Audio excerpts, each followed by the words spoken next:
demokrasi dalam kaitan dugaan korupsi pengadaan tanah di Pulau Gebang. Komisi Pemberantasan Korupsi menjerat 5 tersangka kasus dugaan korupsi pengadaan lahan di Rorotan, Jakarta Utara. Kejaksaan Agung menetapkan 6 orang sebagai tersangka dalam kasus dugaan korupsi terkait tata kelola komoditi emas sebanyak 109 ton PT Antam. Bantah dugaan praktik pengoplosan pertalite menjadi pertama.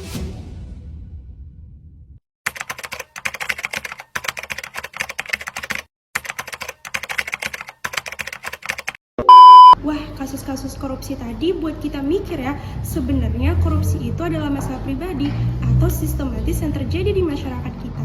Kita pakai konsep dari Charles Wright Mills, personal trouble of milieu, artinya adalah masalah pribadi yang terjadi di lingkungannya. Misalnya masalah yang terjadi di rumah, masalah yang terjadi di kantor, atau masalah dengan orang-orang terdekat. Kalau kita ngeliat nih cuman masalah pribadi doang, tapi kalau kita gali lebih dalam, ini sering banget nyambung ke masalah sosial yang jauh lebih besar. Misalnya pegawai negeri sipil dengan gajinya pas-pasan, tapi tergoda dengan gaya hidup yang mewah, akhirnya mikir, cuman sekali aja deh, toh orang lain juga nggak ada yang tahu. Kata-kata sekali aja deh itu akhirnya lama-lama akan menjadi kebiasaan di masyarakat dan dinormalisasikan. Nah teman-teman, coba lihat deh, data dari KPK di tahun 2023 ini, ternyata pelaku korupsi paling banyak justru dari ASN alias pegawai negeri. Gila ya, padahal mereka kan harusnya jadi contoh untuk kita, tapi mereka yang paling banyak melakukan korupsi. Ada lagi nih contoh lain, yaitu kasus besar di tahun 2021. Waktu itu wakil ketua DPR dari Partai Golkar, Aziz Samsudin, akhirnya pakai rompi tahanan KPK setelah diperiksa penyidik di Gedung Merah Putih, Jakarta. Kasus ini rame banget dan nunjukin kalau praktik korupsi itu bukan cuma masalah pegawai kecil aja, tapi juga bisa sampai ke level pejabat yang tinggi. Dari kasus-kasus korupsi di atas, mulai dari ASN yang tergoda dengan kehidupannya mewah dan pejabat yang akhirnya ketangkap KPK, pertanyaannya, sebenarnya korupsi itu masalah pribadi doang atau ada masalah yang lebih besar? Penasaran? Kita lanjut ke video selanjutnya.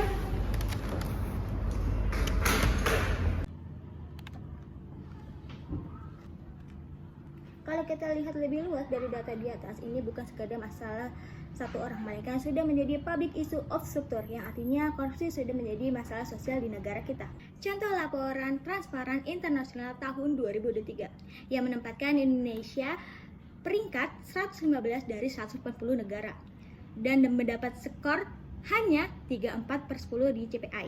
Artinya apa teman-teman? Artinya sistem kita masih punya celah besar. Dari birokrasinya ribet, gaji yang tidak adil, sama budaya disebut uang pelicin. Bahkan pungli di sekolah aja masih dianggap normal sama sebagian orang tua. Padahal itu tindakan korupsi kecil-kecilan. Kata Bung Hatta sih, korupsi di Indonesia sudah jadi membudaya, bagaikan penyakit kronis, dan penyakit ini susah disembuhkan kalau kita cuma menyalahkan dari satu orang tanpa kita benahi struktur sosialnya. Nah, kita perlu nih yang namanya sociological imagination, yang artinya kita melihat masalah pribadi dalam hubungan sama masalah sosial yang lebih luas. Misalnya, soal pungli kecil-kecilan. Kalau kita mikir sempit, kita bilang, iya, itu salah oknum aja. Tapi kalau kita pakai imajinasi sosiologis, kita sadar ada budaya, uang terima kasih, dan sistem layanan yang ribet yang bikin pungli dianggap wajar. Jadi jelas, perilaku individu lahir dari lingkungannya primitif terhadap pungli dan korupsi yang perilaku itu bakal terus berulang. Nah, terakhir kita bahas tentang konsep anomi. Di mana anomi adalah ketika norma sosial melemah.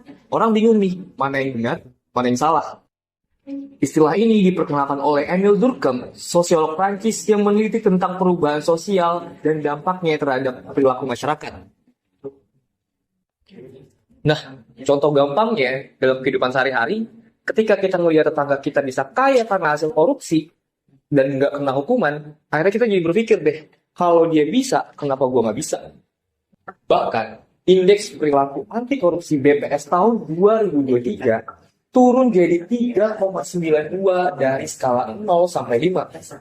Ini berarti toleransi terhadap korupsi masih cukup tinggi. Inilah anomi.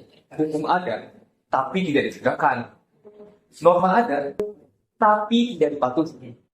Akibatnya, orang lebih percaya aturan main sendiri daripada aturan negara. Jadi, korupsi itu bukan cuma masalah individu, tapi terkait struktur, budaya, dan norma sosial.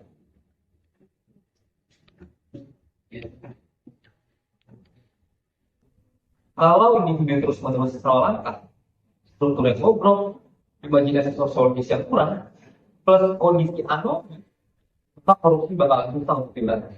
Seperti yang dikatakan Bapak Hukum Indonesia, Profesor Sajito Raharjo, hukum bukan hanya teks, tapi juga harus hadir dalam kenyataan sosial. Artinya, pemberantasan korupsi bukan cuma soal aturan, tapi soal kesadaran kolektif. Kalau bukan kita yang mulai dari hal kecil, siapa lagi?